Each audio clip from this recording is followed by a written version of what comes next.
How do you stay open in a world that keeps telling you to close off? If you're hanging out, you do it on the back deck instead of on the front porch, such that you've completely lost an everyday culture of seeing strangers, of interacting with people that you don't know. All of these different dimensions of our daily lives have created almost a kind of infrastructure of discomfort with difference itself. Hey, it's Julie. Welcome to Uncomfy, a show about sticking with moments that challenge us even when they're uncomfortable. And I know you're probably wondering, why would anybody choose to be uncomfortable? But I know from personal experience, and you probably do too, that sometimes a little discomfort has benefits if we can stay open and curious about it. And that is what we're here to explore. So let's get uncomfy. I read a new book recently that really has me thinking about the various barriers that I've built around myself, and really that we all build around ourselves and our communities. Sometimes they're literal, like I have a fence around my entire property, my house and my yard. And sometimes these walls can be more psychological, the ways that we keep our distance from things that are uncomfy. Like I often find myself looking away, averting my eyes from the person who panhandles at the parking lot of my grocery store to create some emotional distance, right? So the book is called Something Between Us, The Everyday Walls of American Life and How to Take Them Down. It's by Johns Hopkins University anthropology professor Anand Pandian, who joins me now. Professor, welcome. Thanks for your time. Thank you so much, Julie. It's really a wonderful privilege to be able to talk to you about this new book of mine. I'm curious how this has affected you personally. What is a wall that you've been working to tear down in your own life as a result of the work you did on this book? In many ways, the book itself grows out of a realization that my life, however much I'd enjoyed it and however familiar it was to me, was built around certain walls and divides that I'd come to take for granted, that essentially kept me more or less in the company, for the most part, of people who agreed with me ideologically. And so when the 2016 election proved such a surprising outcome for so many people, it was an occasion for me as well to do a little self-reflection as an anthropologist, but also as an Indian American, as a father of two children, as someone who has a real stake in collective life in this country and a real commitment to making that livable for all of us, including my own family of immigrant people. Can you give me an example of what tearing that wall down, or at least like poking a hole in it, has looked like for you? For starters, at the very beginning of that process in late 2016, I simply began to strike up conversations with people I shared my university campus with that I kind of just never really talked to before, in cafes and public places in my own city of Baltimore, striking up conversations with people at adjoining tables, just really trying in a more innocent and straightforward way to connect with people I didn't know. I wound up going to a Trump victory rally just a couple weeks after his election victory, which was a really difficult experience. I felt pretty alone, pretty isolated, and anti-immigrant chanting of the kind that there was a lot of at that event made me feel personally uncomfortable. But on the other hand, the people I was sitting next to were also really welcoming. And I felt a real disconnect, or a real tension between the really aggressive, xenophobic rhetoric that was coming from the stage of that arena and a kind of friendliness that I experienced from the people around me. And this is something that really did lead me to begin to traveling around the country, eventually doing anthropological fieldwork in more than a dozen states, meeting hundreds of strangers over the last few years, having a lot of conversations, some of them really difficult, some arguments, some less charged conversations, if you will, and trying to come to a different understanding of what ails this country and what it might take to take it in a different direction. So what's something that you took away from that Trump victory rally then, where you were hearing one message from the stage, and then you were getting a warmer than expected, perhaps for you, reception from the people you were sitting next to? Yeah, I remember really well, for example, standing in line, the security line to get into that event. And there was a young man standing in front of me who was talking actually about how uncomfortable it made him to go into the city of Philadelphia. He lived in a smaller town outside of Philadelphia, and he was talking about how unsettling it was for him just to even enter that city, and how he'd never do so without a gun in his glove compartment, which I found different. We don't have firearms in our house, and it's something that feels very much like an alien culture to me. And here was a moment that I felt like I was in earshot of someone who was in the world in a very different way. But then, to be honest, we kind of started chatting, and it turned out his niece attended the university where I teach. It turned out that she majored in a department that was housed in a building next door to mine. It turned out, in other words, that we had an unexpected connection that we talked a little about. And it was a real reminder that when you talk to people, when you try to take seriously what it is that gets them up in the morning each day, what it is that motivates them in terms of whatever they do, whatever they'd like to see in the world, all of us have far more diverse points of view, interests, commitments than we typically think. And it takes work to arrive at that. And it does, of course, take a certain kind of discomfort. It takes a willingness to put yourself in a place where you didn't necessarily expect to go, and to meet that with some curiosity, as you said yourself.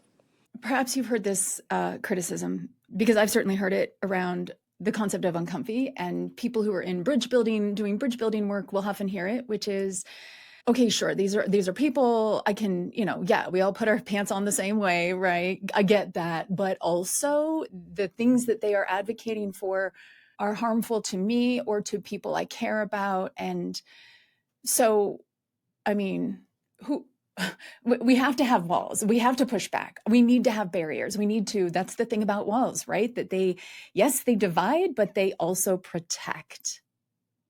Absolutely. And I want to clarify, this is not a book that is advocating in any way that all of us enter into some condition of radical exposure or radical vulnerability. I'm sitting indoors, you're indoors. The reasons that we have these environments that we have, they do a lot for us. It's important that we have them. But at the same time, I think that there's a lot at stake in thinking about the nature of these divides, the extent to which they're completely impermeable to the outside, to difference, to the kind of exposure that can be edifying, that can help us grow, or contrarily, completely closed off to those forms of possibility. What is the question that we should asking about each barrier, boundary, wall that we have in our lives? Or what is the series of questions that you think would lead to a more productive result? What would it mean to open that door a little bit? What would it mean to crack that window a little bit? What would it mean to take seriously the experience of those on the outside rather than solely those of us on the inside? To what extent am I really all that different from those who are out there? And if it were the case that I was in their position rather than where I am now, wouldn't I be grateful if someone was willing to see their own comfort from a different point of view? I remember very well a migrant aid volunteer that I met in the Sonora Desert. She was part of a group called the Tucson Samaritans that go out regularly to leave water and food for people passing through the desert as refugees, as people crossing into the United States, really with nowhere else to go so often. And she told me at one point, in explaining why she does this work, in her 70s, mind you, after having retired from a full career, why she still comes out to an environment as harsh as that desert environment, in the sun, the heat, and all that, to do this work. She said to me, well, all of us could have been someone else. And the work she was doing was a kind of recognition or an enactment of that way of seeing her own personal interconnectedness with others whose suffering might be at a scale completely unlike her own. I think that's important to be able to see that. My worry is that the more we shelter ourselves, the more we isolate ourselves, the more we retreat to a space of suspicion and mistrust, the less capable we're going to be of engaging in that more empathetic manner with the real travails of others elsewhere.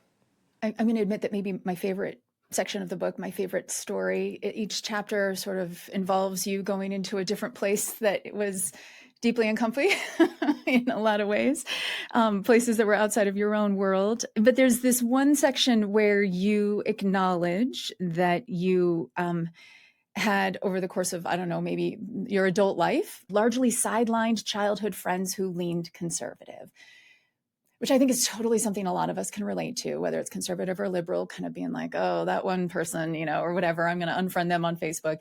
And so you rekindled, though, with a guy who was actually a real good friend of yours as a kid. His name's Armin. I'd love to have you tell us a little bit, first of all, about why him and what you were like as kids.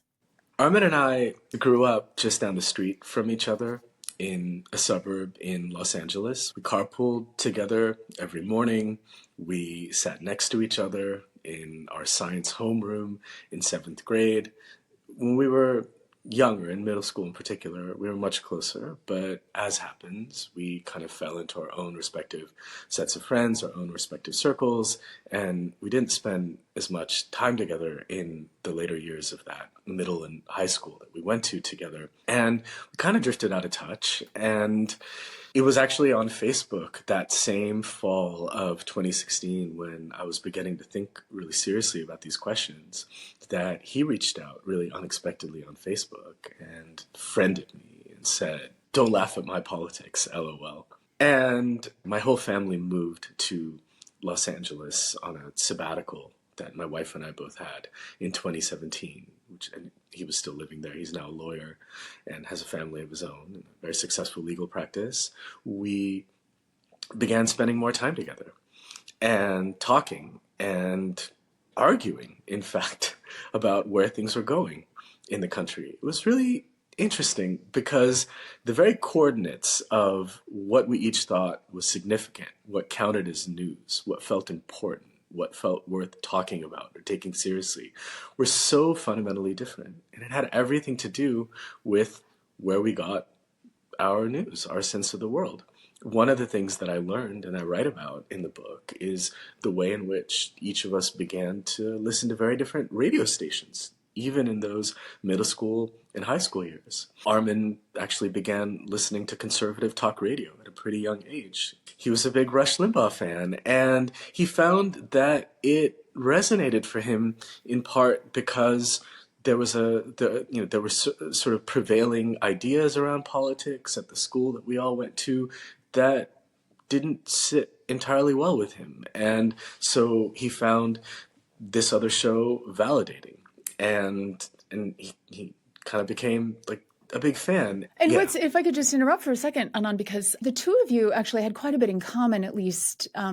You both had an immigrant background, immigrant culture, also some shared interests. Like you were alike in a lot of ways, kind of starting from a similar place, and then to sort of see how you ended up, like on very different ends of the political spectrum, and trying to kind of deconstruct, like, how did that happen, right? Yeah, well, I think a lot of it has to do with the different bubbles that we wind up falling into. Certainly, in this case, media had a lot to do with it. But the other thing that I also argue, what I spend a lot of time trying to suggest in the book, is that it isn't enough to simply talk about these ideological bubbles. It isn't enough to simply lament the fact that we no longer share a common sense of reality, because those divides are actually anchored in some very real and serious ways in the infrastructure of our daily lives.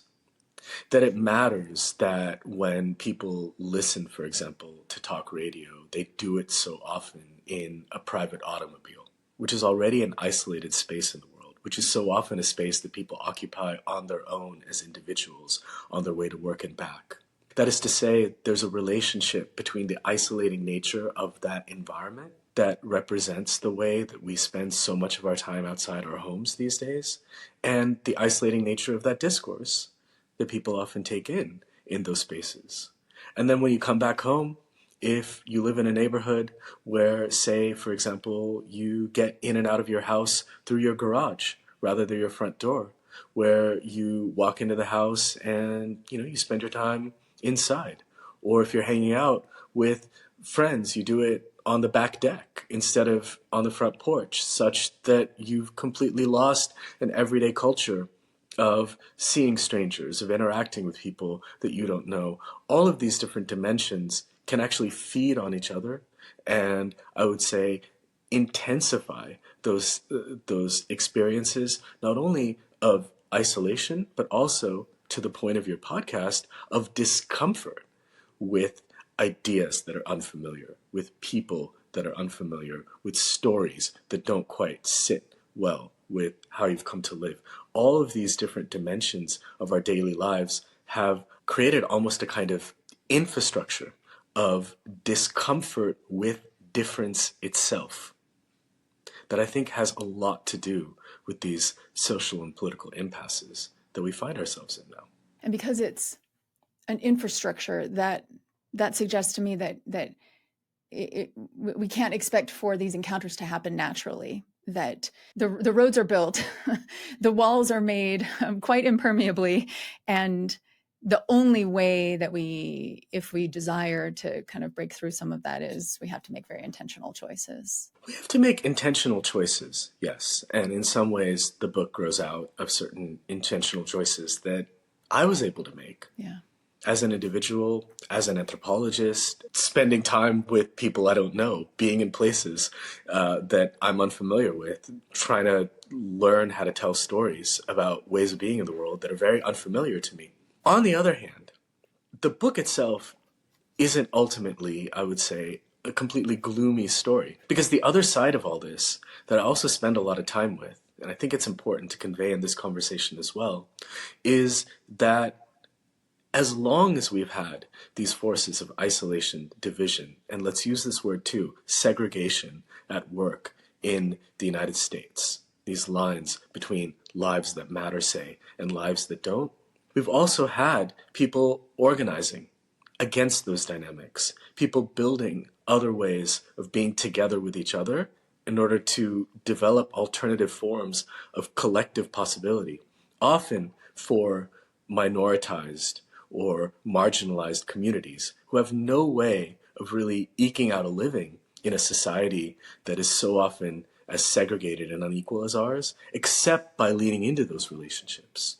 And part of what I also try to show is that those social possibilities remain with us. I tell the story of organizers working to desegregate a North Texas town and the way in which literally generations of this kind of work continue to inflect the forms of collective organizing that people are engaged in today.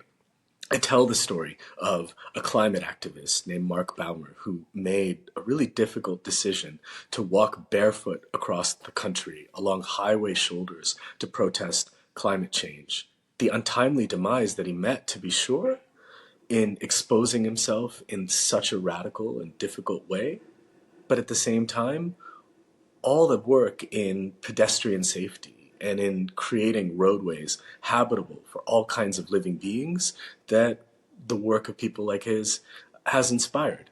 I tell the story of feminist activists in Columbus, Ohio, who coined the slogan, "Shed walls, don't build them," and built a successful movement to abolish the pink tax on menstrual products in a Republican state whose largely male lawmakers were at first so uncomfortable with the very topic that they didn't even want to make eye contact with people who had brought that issue into the State House.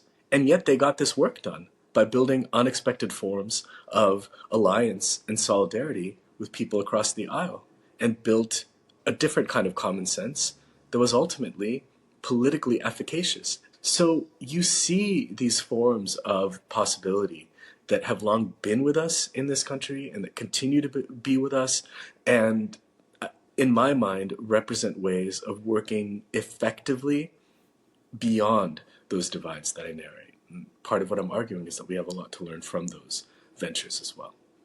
The book is called Something Between Us: The Everyday Walls of American Life and How to Take Them Down.